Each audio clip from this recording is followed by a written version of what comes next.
Right, all set. Okay. Councillor Stops. Good evening and welcome to Hackney's Planning Committee. My name's Councillor Vincent Stops and I shall be chairing this evening's meeting. The council will be recording this meeting and it'll be live streamed on YouTube. We're now back to meeting in person. Councillors voting this evening are here in the chamber, and we'll be undertaking the meeting as close to fashion as we can to our normal format of meetings. Some officers are taking part remotely to allow social distancing in the chamber. Some objectors and supporters are also remote. The virtual meeting technology has a chat function. Please don't use it apart from contacting Mario about any technology issues. I certainly shan't be reading it. Can I introduce members on my right? So we have Councillor Hanson, Councillor Young, Councillor Race, Councillor Bell and Councillor Joseph. On my left is the head of planning, or substitute for the head of planning, John Sang. On my right is our committee officer, Gareth, who some of you will have spoken to. Out of picture is our legal officer, Sam. Well done, Sam, for making it in despite a broken down train. There are other advisors here from the department, transport and planning departments, and I think we've got regeneration officers here this evening as well. Before moving on to the agenda, I'll take 2 minutes to explain how the meeting will proceed. We'll hear each application summarised by the officers, a 5-minute statement from objectors, followed by a 5-minute statement from the applicant. Members will then be free to ask questions. It's my role as chair to make sure that members have all the information they need to make a decision. Objectors and applicants have their say and that the meeting runs properly. I'll not be taking any contribution from the floor. This is a meeting in public, not a public meeting. You must have given notice to the Governance Service Officer before the meeting by registering to speak. Objectors and applicants, as I've said, will have strictly 5 minutes. If there's more than one speaker, you'll need to decide amongst yourselves how you'll split that time. Members are not representing either their wards nor their political parties. We make our decision on the basis of any site visits we've made, what we've read in the reports, and of course what we hear this evening. We must only take account of policies adopted by this council, other material planning policies and material planning considerations. Can I emphasise that members should not discuss nor take account of non-material planning matters? Members making the decision should not have allowed themselves to prejudge any application prior to the meeting. Similarly, if they have any interest in the application site or the people involved, they should declare that interest and may remove themselves from the decision. When we've finished our deliberations, we'll vote on the recommendation. When the decision is made, that's the end of the matter for the committee ordinarily. The applicant may appeal our decision to the Secretary of State. Objectors may seek legal redress and advise you to seek professional advice in either case. Finally, we'll be taking a break when we can. I'll target that break at 8 o'clock, but it'll depend on where we are with the items. Now can we move to the agenda? So, apologies for absence, please. Will be one moment, Chair. Okay, I've got apologies from Councillors Charahan and Councillor Garcia, and I believe Councillor Levy is off dispensation. Okay. Okay. Declarations of interest, any? Councillor Race.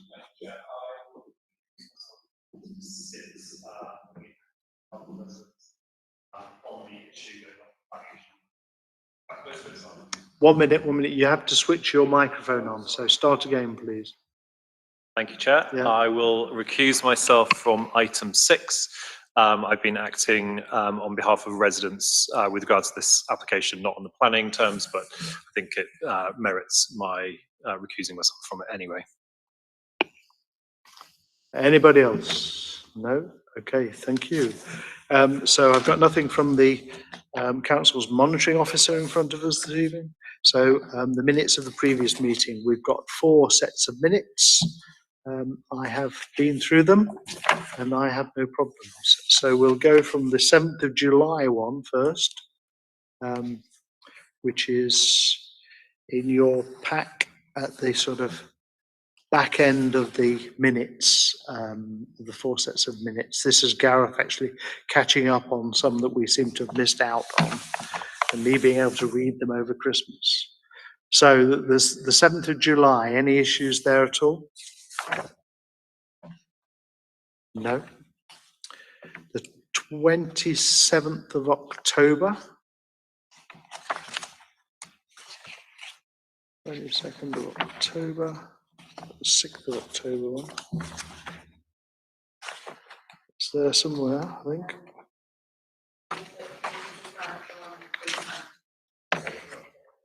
The 6th of October I've got.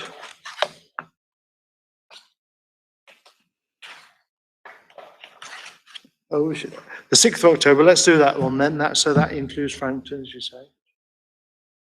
There's no demo. Well, I can.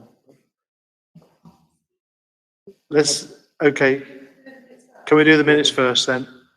6th of October, any issues? And finally, the 1st of December, I can see. Any issues with those at all? No.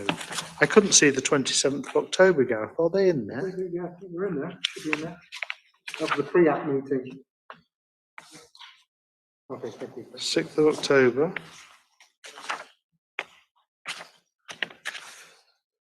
So if I start from the front, I've got 1st of December.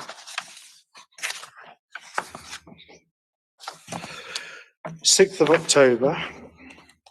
That runs 1 to 5, 13, 15, 17. And then the 7th of July I go to. So you've got there's the 27th of October, which is the pre-app meeting, yeah? Yeah. Okay. Oh, I'm with you. Yes, okay. So 27th of October is a yes, it's very short, that's why I've missed it. So the pre-app meeting of Woodbury Down. Any issues, anybody? No? Okay, at some point I'll sign all of these.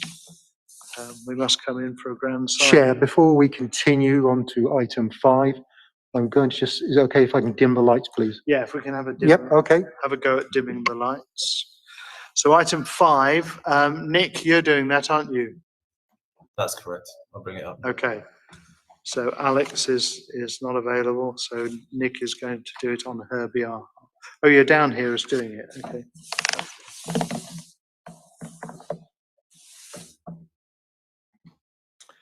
And we've got 2 objectors. We've got and Is that fine? Okay, thank you.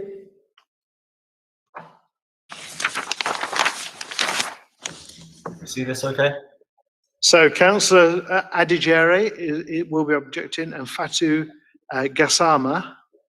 Are they objecting separately, or is somebody? Are both there? Yeah, I can see. Can Yes. see Soraya. They are both here. Okay, so the person with ND Holistic Supper, That's that correct. is Fatou, is it? That's right. I think you need to turn a microphone on, Chair. Well, when Oh, she, hang on. no, wait a minute. Okay, so they're speaking separately, 2 5-minute sessions, because we've got a councillor there. Yes. Okay, I understand. Okay, over to you then, Nick, please. 3 Bradbury Street. That's right. Application 2021-2842 is an application to approve conditions 4 for an enlarged bin store and 9 for bird and bat boxes of Planning Permission 2018-0792 at 3 to 10 Bradbury Street, facing Gillette Square. I draw your attention to the addendum, which details 2 neighbour objections, an objection from Councillor Adigere and a comment from Councillor Snell. These objections and comments relate directly to the issues around the provision of toilets in the square that are addressed by the existing assessment in the officer's report. The original planning approval extended the buildings of 3 to 10 Bradbury Street here to provide additional workspace and new market pod retail units. This slide shows the approved development. And this is just before Christmas, one showing the state of construction. In respect of condition 4, the submitted details show an enlarged bin store. The original permission allowed for 2 options, one for an enlarged bin store and one which also included public toilets in the same location. The minutes of the committee asked that this condition be brought before members again so that the detailed design of any proposed toilets could be considered. Since they're not proposed within this submission, it may be that the central concern of the original committee members no longer applies. This is the bin store that's to be extended. And again, and this shows the location of the bin store on the eastern side of the square. And here we can see the enlarged bin store. The proposal involves extending the existing store by the length of a timber gate. You can see the difference between the existing and the proposed, with a matching gabion wall at the southern end. As a simple extension in matching materials, the design is considered acceptable for this location in the conservation area. The committee report goes into further detail as to why the maximum proposal from the original planning application, which included the external toilets, has not been proposed. This plan shows the proposed toilets, one of which would be within a new cafe. This is the cafe, and this is the toilet. And the other of which would be behind the reception of the Bradbury Street building. That's here. Events that take place in the square with a capacity of over 250 people are required to provide portaloos for their duration. We note the objections in respect of the need for 24-hour unisex toilets in the square. However, we also note that objections have been received by the Secure by Design officer to any such provision, on the basis that toilets would be a source of antisocial behaviour. The findings of the Secure by Design officer are supported by the Hackney regeneration team and the community safety team, and their officers are available tonight to answer any questions members may have in this regard. In planning terms, the conclusion of the committee report is that it would be unreasonable to require a public toilet of this development. As a minor proposal, it's not of a scale that would retract a requirement to provide a public toilet under London Plan or Hackney policies. The problems highlighted by the Secure by Design officer, which might be solved by a toilet attendant or by CCTV and a regular maintenance schedule, are therefore beyond the scope of what might reasonably be expected of the applicants, who are a not-for-profit organisation seeking to extend their building. As explained in the committee report, the condition allows the approval of either option. The proposal to extend the bin store is considered acceptable, and the recommendation is therefore that it be approved. The applicant has also applied to discharge condition 9 in respect of bird and bat boxes. The committee didn't ask to see these details, but since it's part of the same application, we note that the 2 Swift boxes proposed for the west elevation are in an appropriate location close to the eaves and away from the southern elevation. Contrastingly, bat boxes should go on the southern elevation to benefit from the heat of the midday sun, as is proposed for the 3 boxes shown on this elevation. We therefore recommend that condition 9 also be approved. Thank you.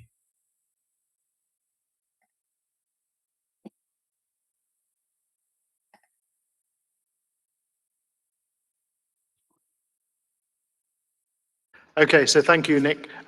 Fatu, can I suggest you go first? You have 5 minutes. Okay, thank you. Thank you very much for allowing me to voice up my opinion in regards to the toilet, the public toilet that HCD have put on his planning. My main concern is I do live in Dalston. I've been going to, and providing services in Gillette Square for over 2 years, and I can provide the feedback from the community.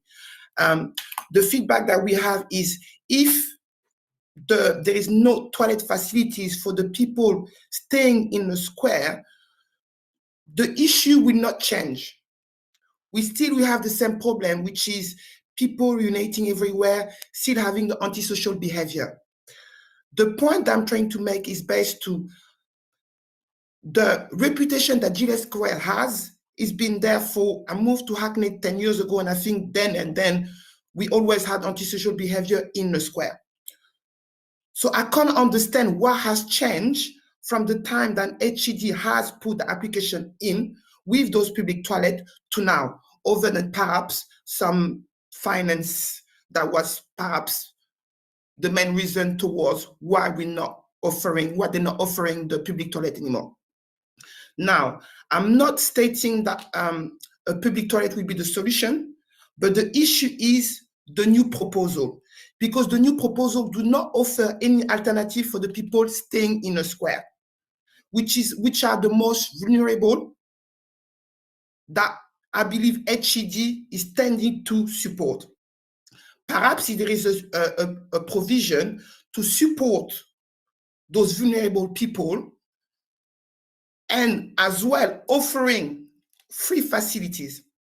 The second issue that I'm having with not offering any free toilets or toilets that people can enter without having to go into the building is, and I quote from one of the businesses in Gillette Square, I was able to go to there, which is the building do not represent Gillette Square, the people does. The people is representing Gillette Square. And if you decided to go ahead and agree with this new proposal, you will send a message to Hackney, which is the most vulnerable people do not matter. And to me, that's the main issue. I'm also going to go back to the fact that when it comes to the new proposal that HED is offering, it will not eradicate the issue. It will not, because we will go back to the same spiral. Let's just go back into the report that the police has put forward, which is the antisocial behavior. And the main reason why the toilets will not be put there, because obviously it will be very hard to maintain. Going back to this is what kind of message are we hearing from this? Which is mean, what does that mean, that we don't matter enough for HED to keep to their word and to be kept accountable for the planning permission that they put forward? Is this what it means? Because in this new proposal, there is nothing for vulnerable people. Absolutely nothing. I don't know if I've got much more time, but I think that's the main issue. And also, the fact that there is no facilities for children. And me as a mother, I can recall that is COVID, during the COVID period, and when I attended some of the activities in the square, I did try to find some toilet for my child, and that was nearly impossible. When it comes to the new proposal that HED is offering, well, by living proof, it is very unlikely that the businesses will offer those toilets during the COVID, mainly because it will be offered to customers. Going back to Cafe Coffee, yes, Cafe Coffee can perhaps offer the toilet, but in this new proposal, it states that the toilet will be for the customers and the public. I don't know how that will be managed. I'm not really sure, but I'm sure HED can point the view on this. And so that the thing that is the people, and also the fact that most of the tenants and the businesses in the square have issue with the fact that there is no toilet for them. You see, I don't understand what is on the planning permission to offer to the tenant. That's 5 minutes. Okay, thank you. Thank you. Soraya, please. Thank you. I can only echo much of what Fatou said, and that's why I'm here today. As has already been pointed out, in the initial planning hearing, Chief Exec of HCD made a clear and resounding commitment in respect to providing public toilets, standalone public toilets, also identifying the space where they would be positioned. It was a proviso in respect of the approvals granted during the committee meetings, and during the interim period, nothing whatsoever has changed in Dalston. It reflects and is subject to the social issues affecting every other ward, inclusive of areas such as London Fields and Hackney Central, which over the past 2 years has seen investment in its public lavatories. In addition to that, contrary to the context of the addendum, local businesses are in fact keen to see the installation of public lavatories in the square, something which is felt is long overdue and sadly omitted at the point of the square's creation.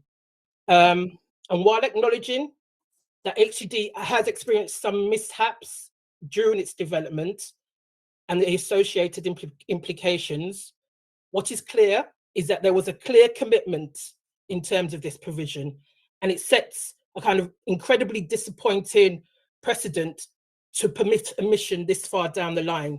In essence, what we as an authority would be facilitating is a space where applicants can basically blag their way to get an agreement for an application, later reneging on core elements.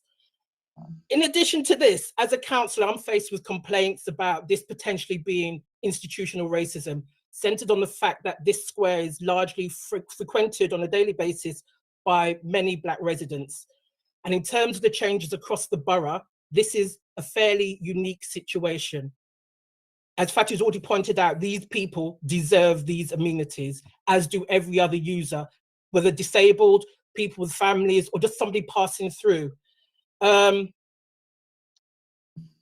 mean, if there's been no material changes in the ward, the suggestion by the police have a hard job, you know, I appreciate that. The suggestion by the police that there's been increased tensions and so forth is not really reflective of the case in Dalston. I've been a councillor there for 7 years. Not much has changed. However, we have seen improvements in respect of improved CCTV, and organisations, I believe HCD in the past has received funding alongside a number of others to work with some of the more vulnerable people visiting the square. At this stage, to suggest that the toilets be completely out of the equation in respect to that development, I think sets a poor example. And one many other developers could potentially latch onto. We all look forward to HCD businesses returning.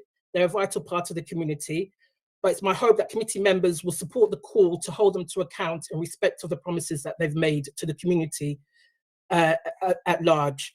The prevailing view is that the arrangements that have been set out in that report are exclusionary. We know that not everybody will have access to those facilities, and they're not sustainable in the long term either. So we need these facilities in the square. It's a public square. This kind of was omitted at the point the square was kind of developed. I have no idea why. I was not involved in it at that stage, but it's my hope that we can hold them to account and ensure that these facilities are part and parcel of this application. I think that's all I have to say. And I think it's remiss of us to suggest otherwise and suggest that there's suddenly a development or an increase in antisocial behaviour. There isn't. It reflects, as I said before, it reflects every other ward. Drug dealing is prevalent across our borough. We know that we're a borough which has high levels of deprivation, and this is part and parcel of that, in addition to the kind of middle class folk who like to come and buy their drugs. So it's not unique to Dalston. And I think it's a sad case if people feel that it is. And for a reason to not install toilets on that basis is illogical. Thank you very much. Thank you. Okay, now I've got 4 people, Corey and Karen from the council side, and then the applicants and agents, Antonia, Alex and David. Can I ask who will be speaking? So you've got 10 minutes between you, up to 10 minutes. I can see Antonia. Are you intending to speak, Antonia? Chair, sorry to interject. I understood that from the applicant side, we're just here to answer questions only. Okay. Unless I'm corrected. That's fair enough. Is Alex and David here? They're not. So it's just Antonia from the agents. Yeah, we are. Oh, Alex, yes, okay. Yeah, so we're here to answer questions if required, but we don't need to add to what Nick said. Lovely. Thank you very much indeed. Okay, over to members then, please. Councillor Hanson. Thank you, Chair. I'm hoping the officers can answer some questions that arise from the report. I mean, the objector told us that planning permission was granted, and it was essentially a planning condition that toilets would be provided, and that we granted permission for this development back in the day on that basis. But looking at the report, it's slightly different and talks about bin stores or toilets. So I'd like clarification on that point, please. Looking at Councillor Snell's objection, which is in the addendum, he says that the council isn't proposing to offer any money towards this, but this slightly ties to what I was saying before. I mean, if the offer of public toilets was made as a sort of part of a way of making an application more acceptable, which is perfectly fine in planning terms, you know, I'd see that as planning gain. But if the original applicant said that they were going to provide this at their own expense, then I'm not sure that the question of whether or not the council's proposing to put any money in really arises. I'm not at all happy with the wording in para 6.7 in this report, which talks about the list of people who would be eligible to use the toilets, because disabled customers, who is disabled? There's no registration as disabled in the United Kingdom. There are people who have a need to use a toilet urgently who may not have any proof of a disability. And the discretion of the cafe operator is not something I'd want for us to be writing in to a grant of permission or a discharge of conditions in this case. It does say in the next paragraph that they will be paid to ensure this access. So they're being paid £400 by presumably HCD in order to exercise their discretion. That seems pretty rubbish to me. Okay. The last question is, I just wanted to ask the first objector who spoke, when you say there are no facilities for children, presumably you mean toilet facilities, not other facilities.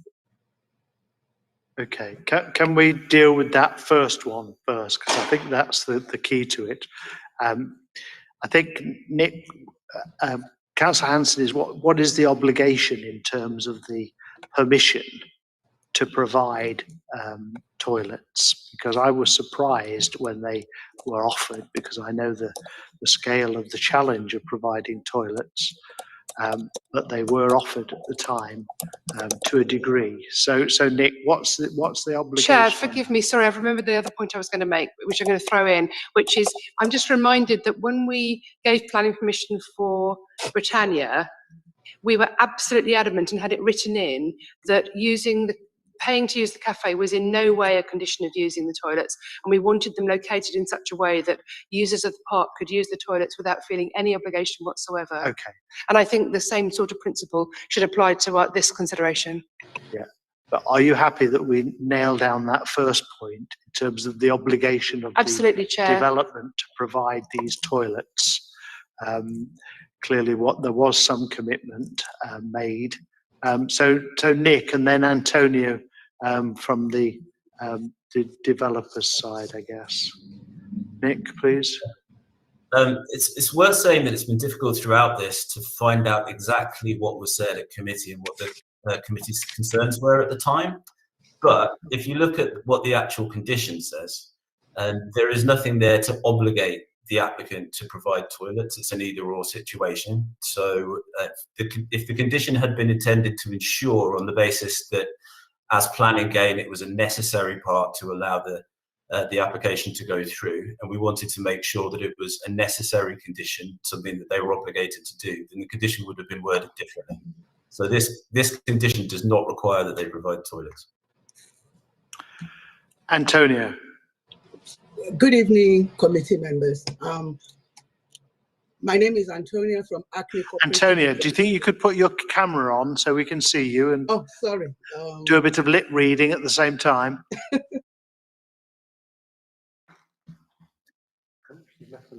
Oh dear. Oh, he's back. Here we are.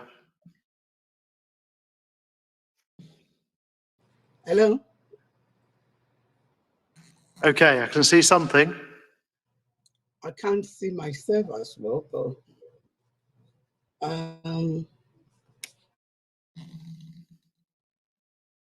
Who's that telephone number?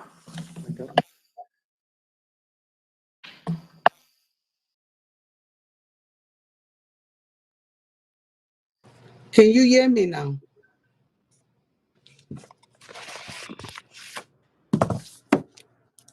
Yes. Can you see me? Yes. Okay, thank you. Good evening. Apologies for that. Basically, it wasn't a planning plan. When we put in the original application, it was something that we wanted to investigate because we've been part of Gillette Square from its creation. We were part of the people that work with the GLA to get Gillette Square done. And from the initial stage, as a not-for-profit organization, it was not something that we can take on as an organization. And that was why when we did our research, from the time the planning permission was granted up until today, we realized that it wasn't something a landlord, a private landlord, a community landlord could take on, because the provision of having a toilet or not having a toilet is just one standalone toilet, which would not actually even solve the issues, the various issues in the square. And that was why we felt from one of the objections, the toilet that HCD is providing, we're providing 2 toilets, 2 managed toilets, one in the cafe and one on the ground floor of the building. The ground floor of the building will be open from 9 to 7:30 in the evening, Monday to Friday. In addition, the cafe, which has never had a toilet before, we're now providing a toilet, and we're willing for the tenant, which is going to be signed into their contract, to manage it in conjunction with HCD. In addition to that, HCD's tenant will have access with a swap card and a fob to use the toilet on the ground floor. And we're also paying another business to provide toilets. So to be honest with you, I understand that it was not a concrete offer when we put in our application. I wasn't part of the initial, but the architect is also online and he could speak more on it. Thank you. Thank you. Can I say that that is my memory, that this was going to be explored. It wasn't a copper bottom commitment to the community to provide public toilets. It was, as Antonia has described it just then. No, thank you, Chair. And I'm trying to cast my mind back. I just can't remember. It's just that Councillor Jerry suggested that it was concrete, and that's what I wanted to explore. Yes. Okay, we'll talk about the list later, but we wanted to know from the objector, Fatu, you talked about children's stuff on the site. What was that reference to? Children's toileting or to children's general play or what have you? It was definitely to do with the toilets, because before there was a new urinal and it was not adequate for children, and there was not any access for the children to be able to go to toilet, because most of the toilets were too dirty for them to. Okay, thank you. We will come back to your list issue. Claire, please. Good evening, everyone. Yeah, I feel that it's quite crucial that we know what was said at the meeting. So I just feel that maybe we should have been given a copy of the minutes from the meeting 3 years ago, so that we could make a decision about what was promised, because it does seem rather vague. Bin store / WC. I don't know. I find it quite hard then to to make a decision. And similarly, would have an issue with the restrictions on who could use this toilet. I think there'd have to be no restrictions, and you'd have to actually have a sign saying public toilets, because how would most people know that I'm actually going to be allowed into this cafe to use a toilet? People. Okay, we'll think about that later, Claire. Nick, can you tell us, you've looked at the minutes clearly, that doesn't help us then. It wasn't a major item. Yeah. No. Sorry.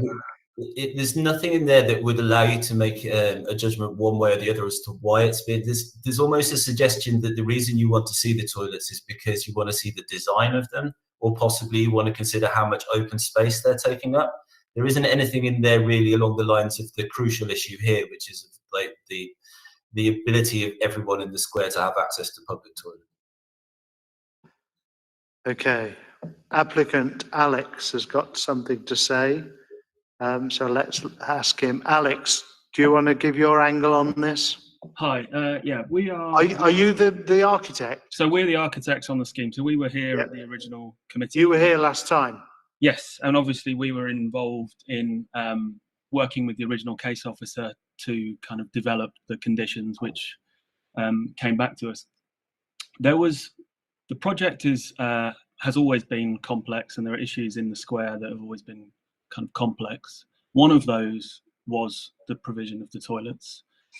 And so what we were very keen to do, along with HCD at the outset, was not to close out the potential for this development to provide toilets, but certainly there was never any intention to be absolutely clear that we could or would provide those toilets, which is why it's slightly unorthodox, which is why there's two options in the design and access statement for that. There's very clearly two consecutive pages that identify a maximum option, which includes public toilets, but no real design for them, and a minimum option, which is the one that we've taken forwards.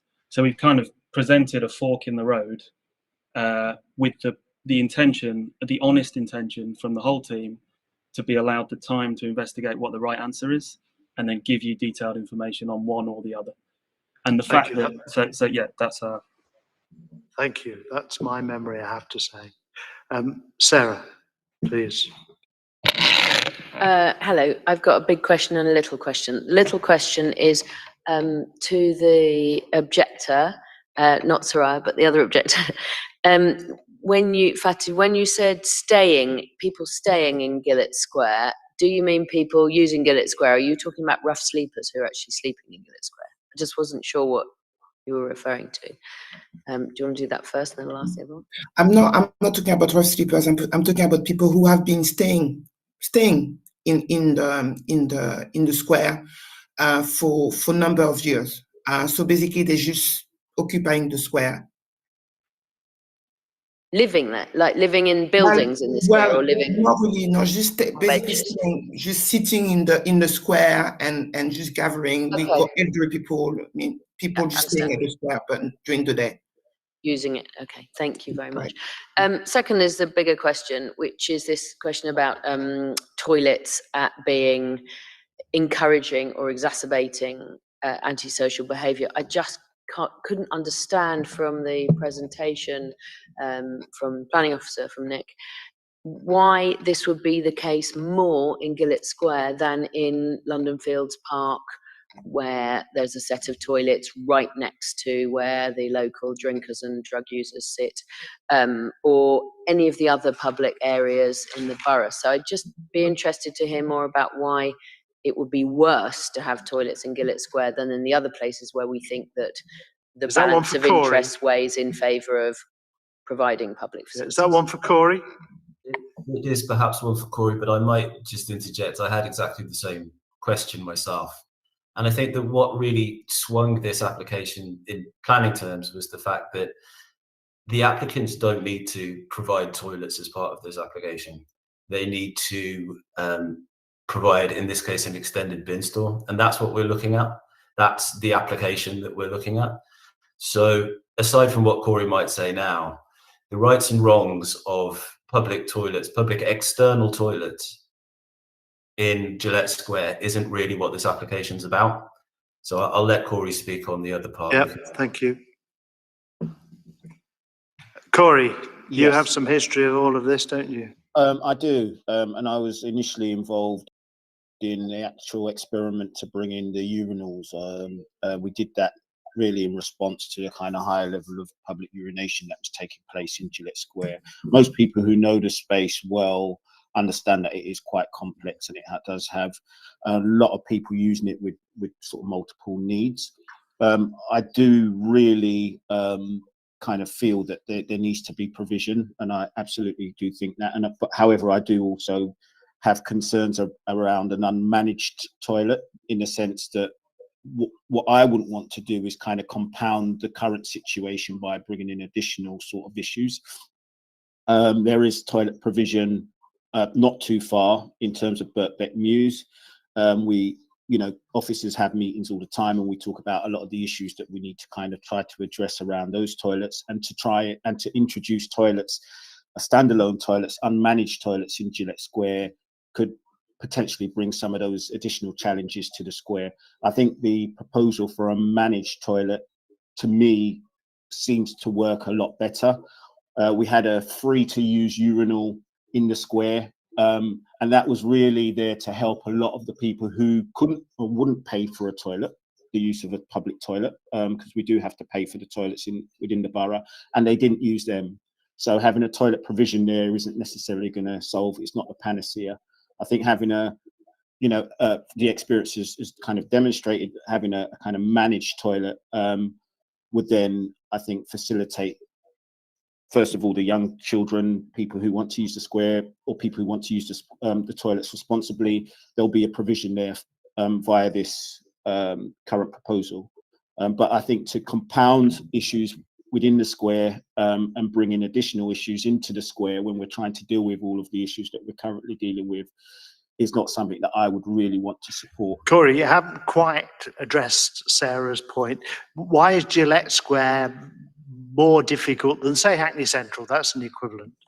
I think it's more difficult in the sense that we've got probably more people that use the square. Fatou says that, there's a large contingent of people that are in the square all day.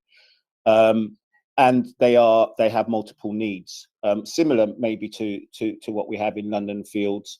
But I mean, in terms of some of the issues that we currently don't experience by not having a toilet in the square may potentially appear in the square if we do introduce a toilet. So if we've got, for example, we've got a lot of street drinkers and people who misuse, as well as a lot of people who come and use the square responsibly. But at the moment, we don't have an issue with all of the elements that kind of currently occur in public toilets in Gillette Square. And I think to try to introduce them, in addition to what we're currently dealing with, is an issue that's going to, like in my personal opinion, have a lot of resource implications for the council. Thank you. Thank you. To Sarah?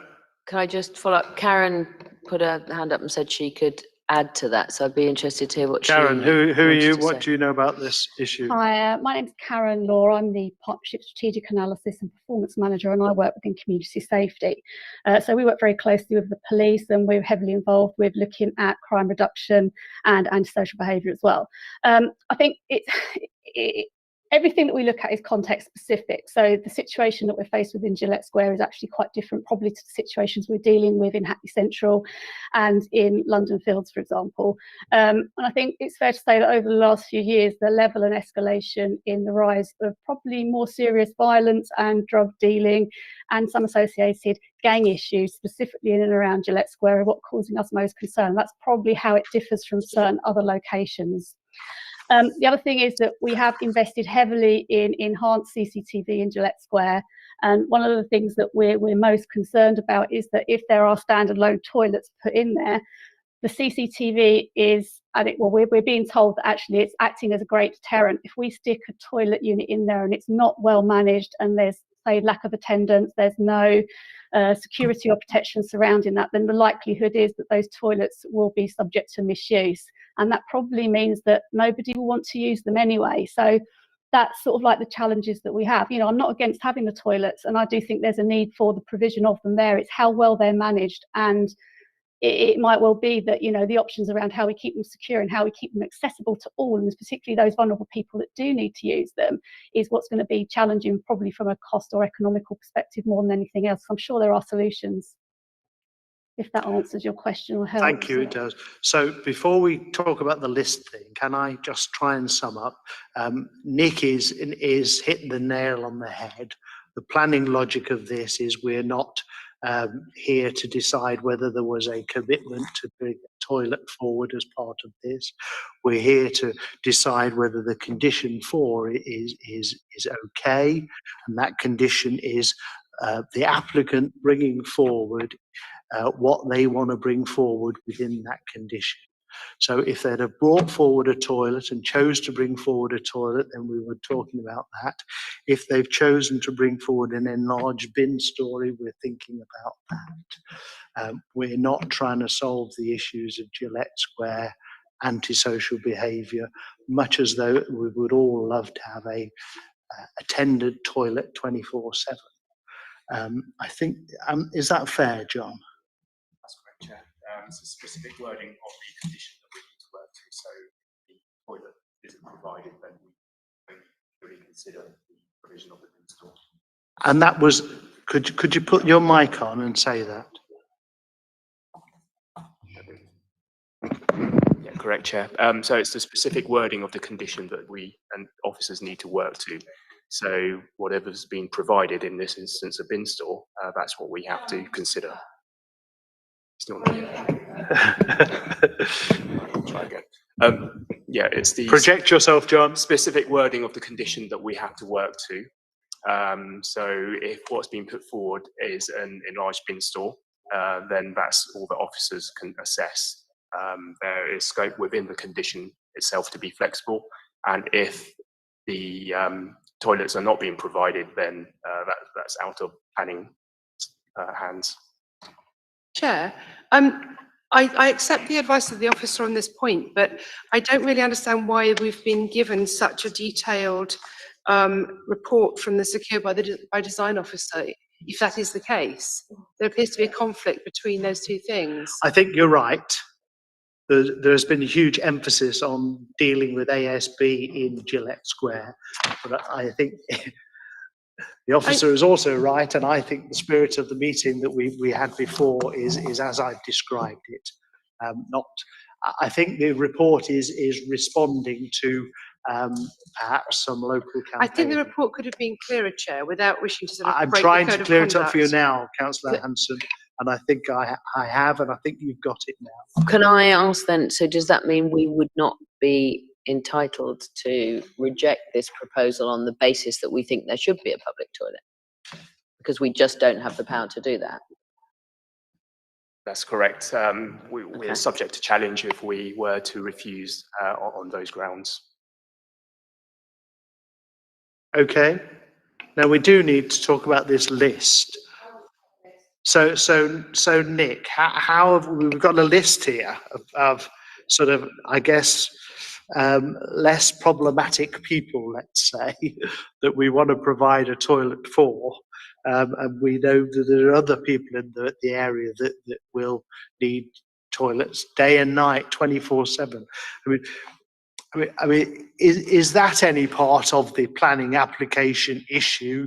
You know, who the applicant allows to use their toilet in their CAF, or is this another bit of No, that information was provided by the applicant while we were trying to bottom out what the best way to approach this application was. It's not really germane to this discussion in the decision. You Okay, so we can put an informative I was in. going to suggest an informative, We Chair. can My say what informative would we'd be like the least discriminatory. anyone on reasonable request, and I like Councillor Joseph's suggestion of some kind of signage indicating that the toilets are available for use. You know, the opposite of toilets for customers' use only, whatever the opposite of that sign says. But it's a private matter how they manage their use of their private toilets, isn't it? I think. Well, HCD are paying them though, not us.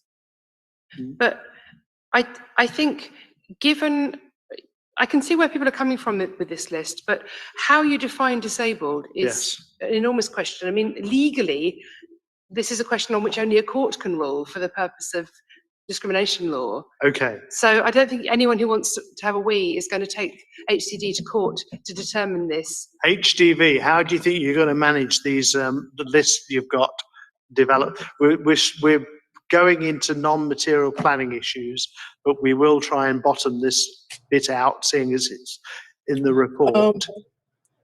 I can answer that because the CAF is a business.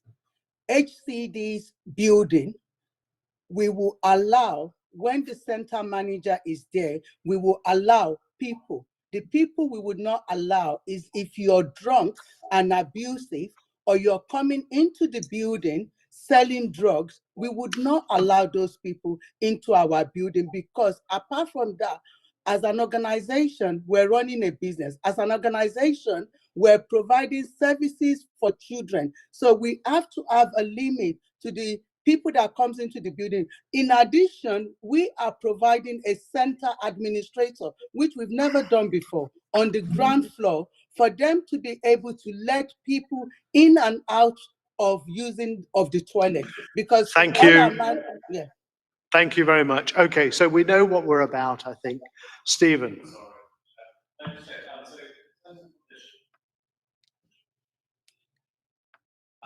So I just check that whatever the applicant brought within that condition, that is, we are accepting or declining on the basis of just the planning sort of Yeah, we're not rules around we're that. So- designing this development. No, They so are. however, despite the fact it says WC, we couldn't decline it on the basis that it doesn't have a WC.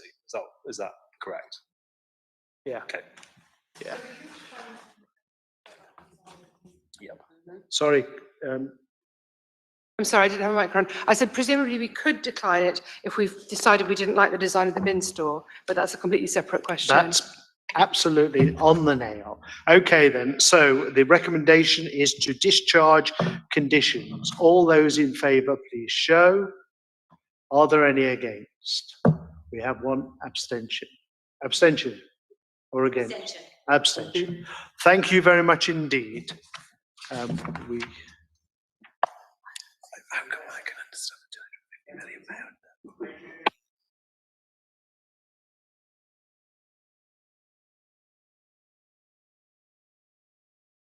On to 30 Purcell Street. Stephen, you are withdrawing.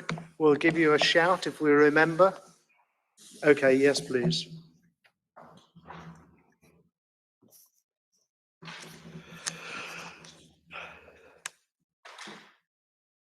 So, Danny Huber, have we met Danny before?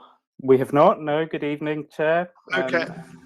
I'm from the development management team. I'm just getting the slideshow set up. Bear with me a second. Okay, so you've seen what we've done. Have we got any objectors? We haven't. No persons. So, okay, it's just you, Danny. Chair, so I've got to invite the people who are supporting Ola, Mark and Jacqueline. I believe they're outside. And everybody who's involved. Outside here? Yes. Okay. Yeah, and everybody's involved with the item 5. If you could please log off. Thank you. So hang fire, everybody. Hang on.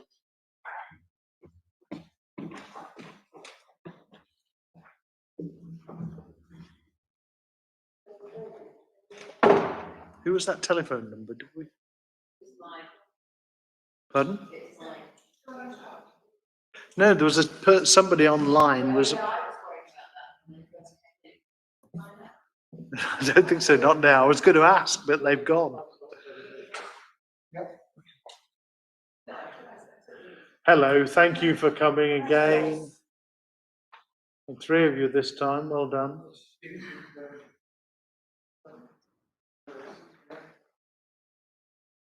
You can sit anywhere you want, really.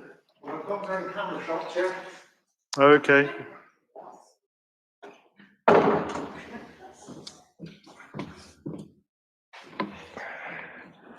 Apologies about that, Chair.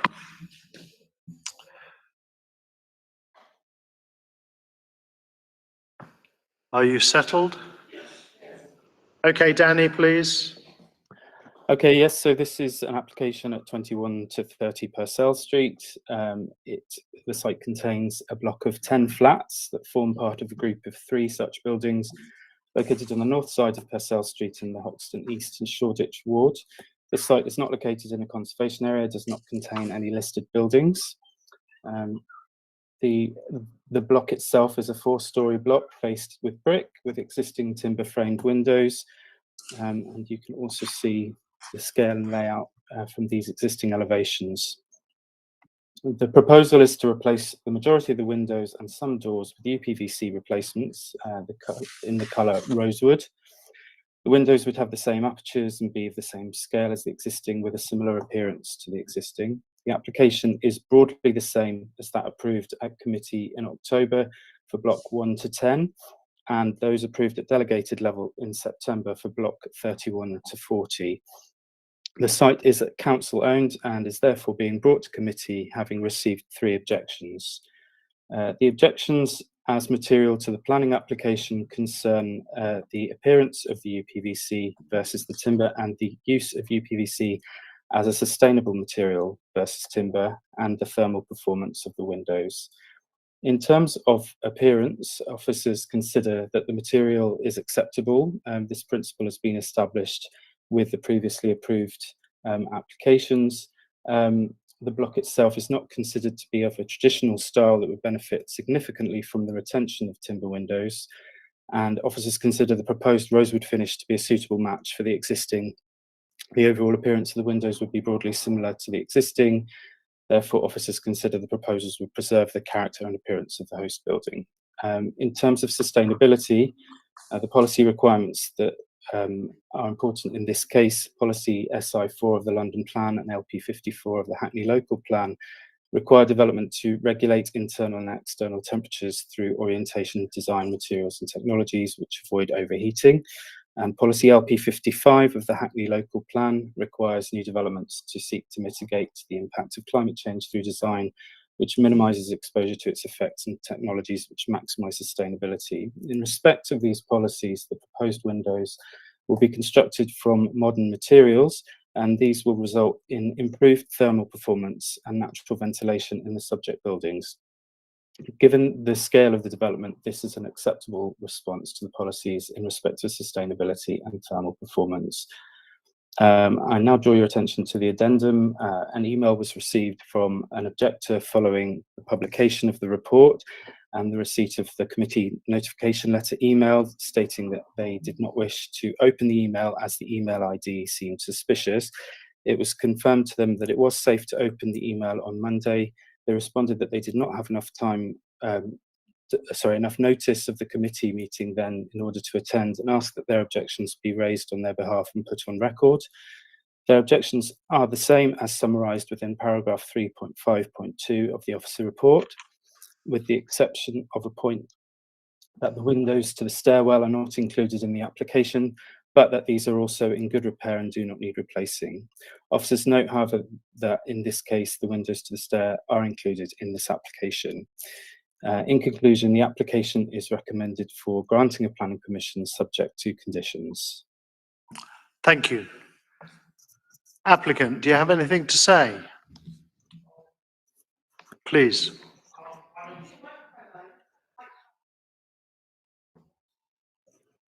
The bottom right-hand side. That's it. My name is Ola Akimbinu. I'm the contract delivery manager from Property and Asset Management. Now, we've submitted this application previously, as I mentioned, by like the planning officer. The application was like a granted for like the flat windows. On the application form, there was like some omission we made. We didn't identify the communal windows, which we were planning to like replace, and then some panels underneath the windows. That was the reason why we had to like submit like a revised planning application form to make sure we comply with planning requirement. And we've provided a lot of backup information on the windows, UPVC window, while we're going for like UPVC window, which is more energy efficient than like the current window which we have, which is like a timber window. And they will comply with all the building regulations. Thank you. So you came last time, didn't you, Correct. sir? That was to a different block, wasn't it? It's the same set of blocks. This is a different block. It's the same block. Oh. So on the original application form, we didn't identify the communal windows. They marked them down for like Was it when you came to talk to us last time? 1 to 10, 1 to 10, 1 to 10. It was about a different block. So, but this block has gone through the process before? Yes. But then you noted a change, and so you've come to us because you've now got an objection.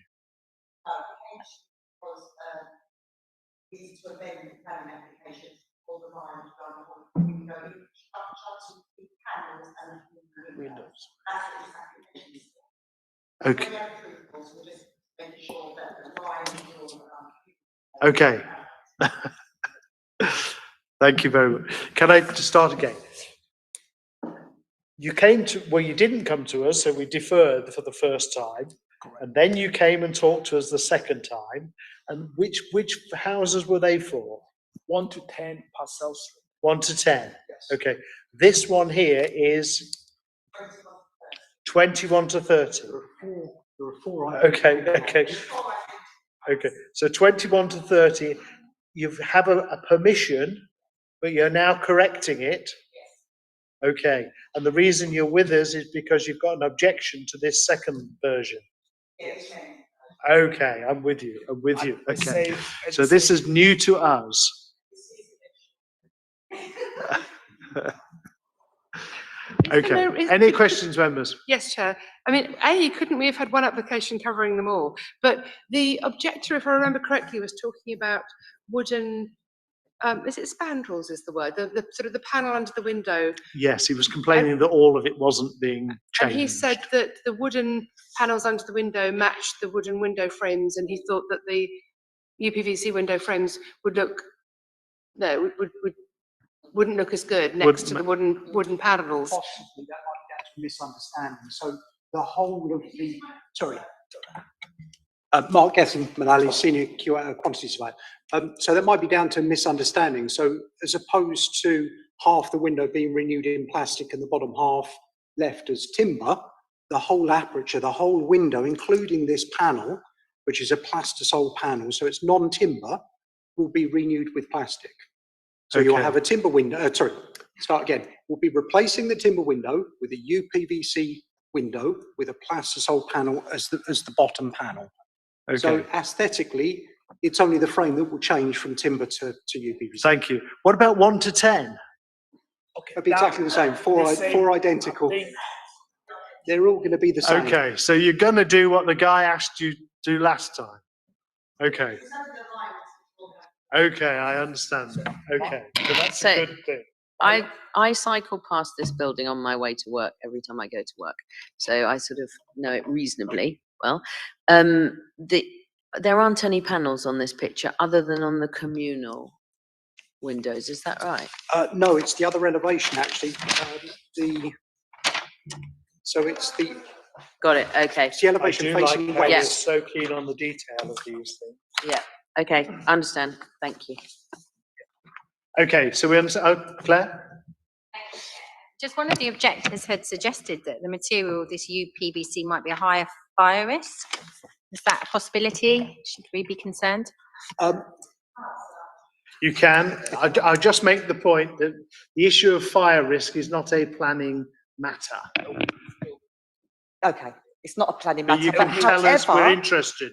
Yeah, just to take that comment on board though, we have already identified it isn't a requirement to add additional fire safety measures to the panels because of the height of the building, but we're taking the decision to potentially upgrade it anyway.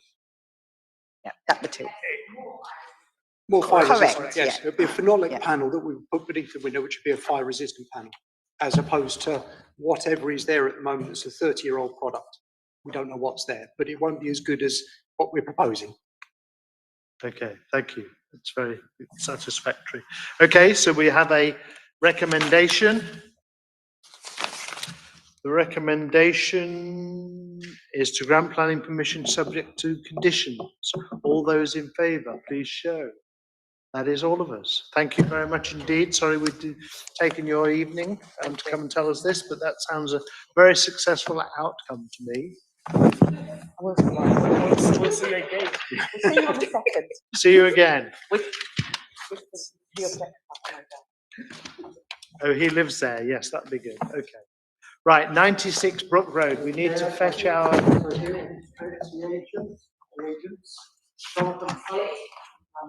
Yeah. Are they in person then? They are here, yes. Okay. Oh, it's all right. It's a terrorist. Thank you very much for coming.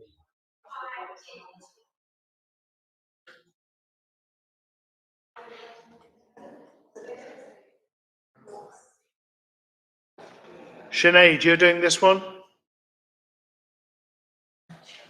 Shona? Yes, I am. Oh, sorry. That's okay. So many different ways to pronounce your name. Shona. Yeah. And we, that was difficult. Right, we talked about having a break at 8 o'clock, but I think we can plough on. Are we okay to plough on, or do we want to have a... Okay. live, and then obviously when you finish speaking. Excuse me, do you two want to separate? You can sit a little further apart. Sorry, we are together, Are you a bubble, are you? yeah. Okay. Yeah. Okay. Right, we won't go into any more of that. So Sinead and object supporting. So you're Jonathan and Madeline. Okay. Over to you, Shona, please. Thank you. Can you see my screen okay? Yeah, just to tell members, there are two applications here. One is for an outbuilding and one is an extension to the main building. They are on the same site but separate applications. You may know that previously we've been advised this time that we should do them separately, so we'll treat them as two applications. Twice, yes.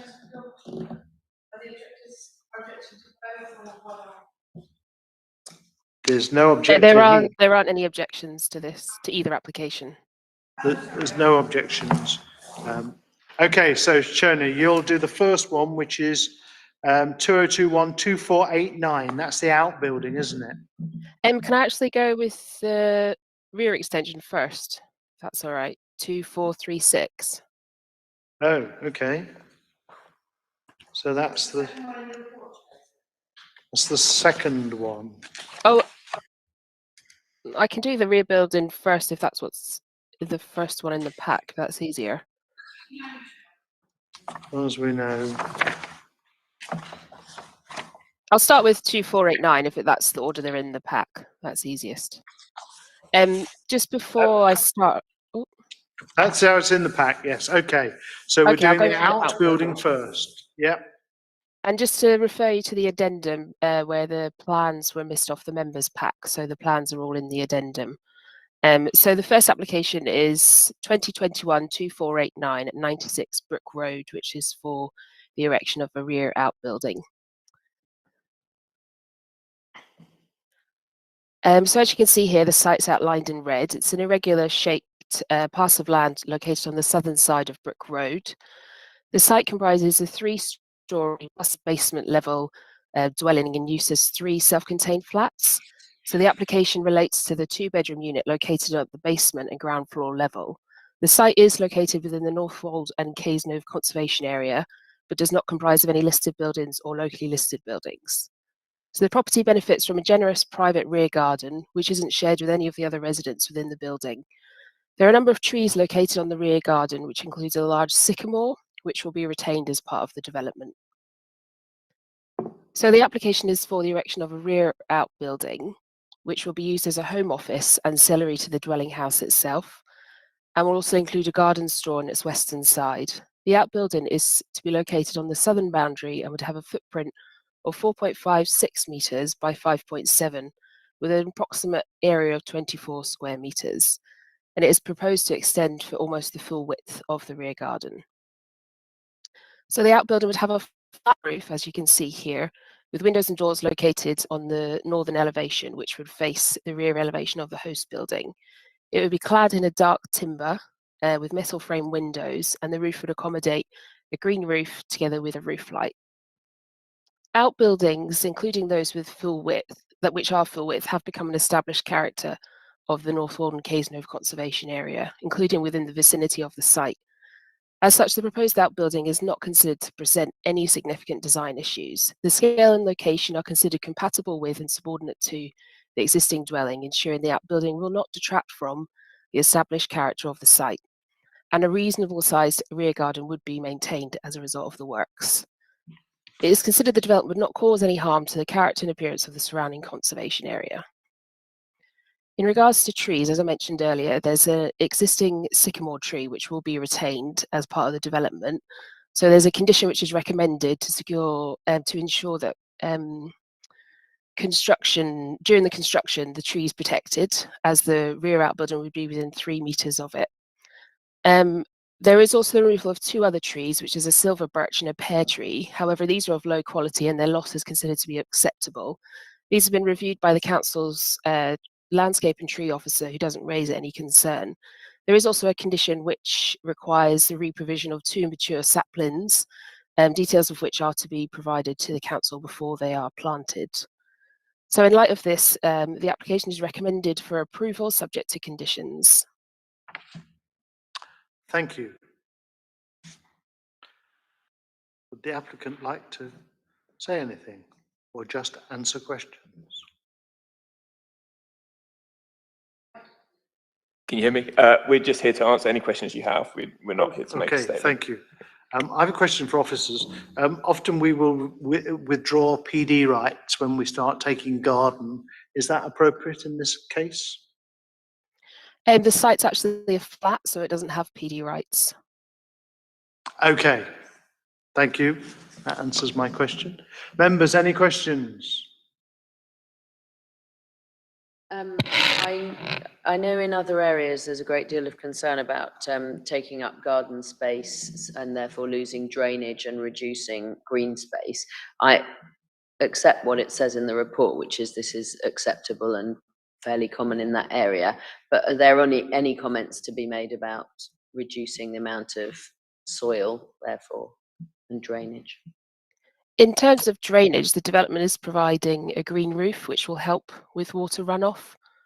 And it's not covering a significant area of the garden, so there would still be the majority of the garden space retained. So it shouldn't cause too much of an impact on drainage.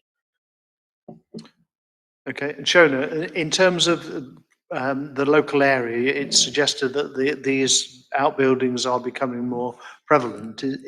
Are there any in the locality that provides a precedent for that? Yeah, there's one just on 47 Maori Road, which is just around the corner. I can show you the aerial view if you'd like to see it. So this doesn't break new ground?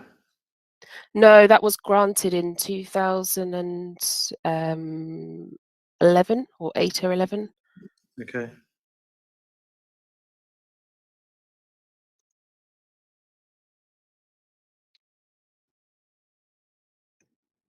So you can see it just in the corner here. Okay. And then when you go a bit wider, there's one here, and there's some over here. And the conservation officer has reviewed this as well, and they're satisfied with the scale of it in terms of it not impacting on the character of the conservation area. Okay, thank you. Claire, please. Thank you very much, Chair. My question for officers is about the trees. So I see that we're losing a silver birch and a pear tree. I'm just wondering, I mean, it says that is there any enforcement that ensures that those saplings actually thrive? Because you do see many that have died. Thanks. Well, they'll have the condition ensures that they provide us with details of the replacement trees. So that'll be reviewed by our tree and landscape officer. So he'll make sure that they are mature enough that they will survive.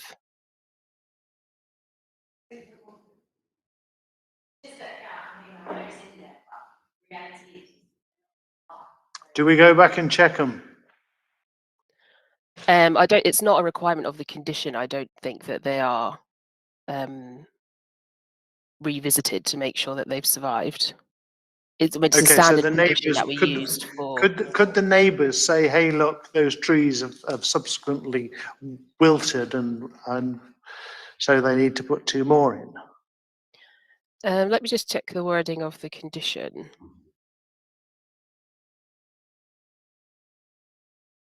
Yeah, it says Well, the the condition, satisfaction. yeah, the condition does say to the satisfaction of the local planning authority a period of 10 years. So it would, and is such maintenance to include the replacement of any plants that die or are severely damaged, severely or seriously diseased or removed. So we would be able to take enforcement action if they were planted and they didn't survive. Is that normal?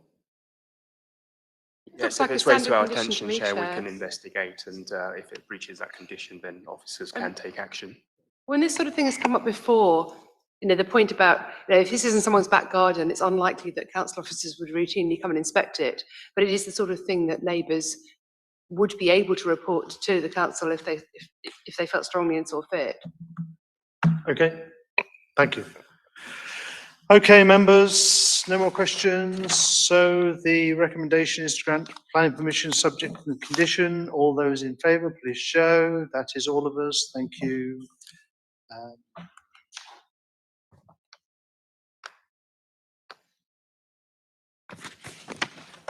Where's the next item?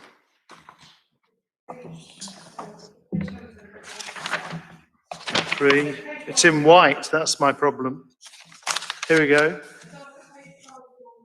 So 2436, please, Shona.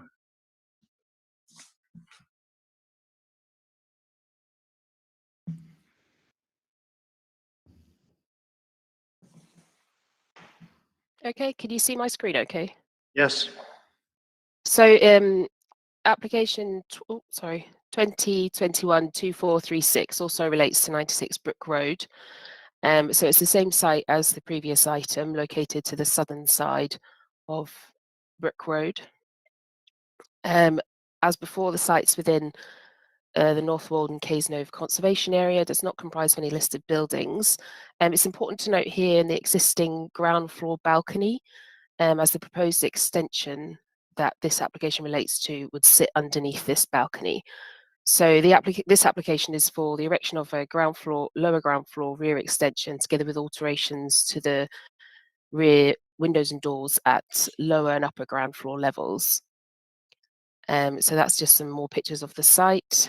So here you can see the existing lower ground floor on the top and the proposed lower ground floor below. So the extension is only 1.5 meters in depth and would infill the area underneath the balcony at upper ground floor level. So here, upper ground floor level, you can see the existing terrace would remain to the same size as it is at the moment. So on elevations, you can see the proposed extension on the right-hand side here. It would largely be glazed, and where there is brickwork, it would be to match the existing. It's considered to be a modest addition to the property by virtue of its scale and siting being wholly under the existing balcony. The works to install the new windows and doors would offer a high-quality contemporary addition to the property, which would not harm its character. It's considered the development, by virtue of its design and scale, would not cause harm to the character and appearance of the conservation area, and nor would the proposal give any harm to neighbouring residents' amenity. It is therefore considered that the application should be recommended subject to conditions. But there's actually one more thing I've not mentioned, which is trees again. So there is the removal of a bay tree, which is considered to be of low quality, and its loss is considered to be acceptable. This has been reviewed by our tree and landscape officer, and there is also a condition which would secure the replacement of a new tree on site, details of which would have to be approved by the council. So in conclusion, the recommendation is to grant planning permission subject to conditions. Thank you. Applicant, same again, you're just here to answer questions? Thank you. Any questions, members? There are none.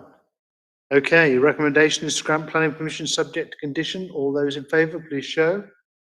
That is all of us. Thank you very much indeed. Thank you. I think it's the first time we've ever had a bubble come to our meeting. Right, so Gareth will remind me if you can have a look at the...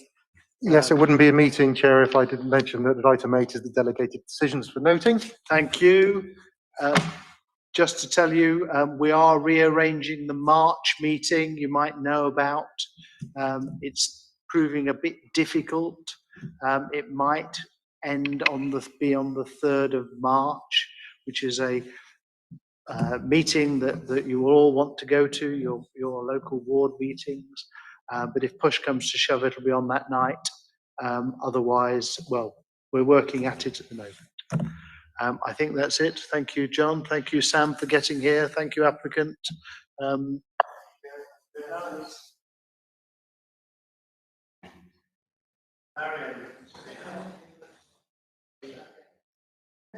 Thank you, Mario.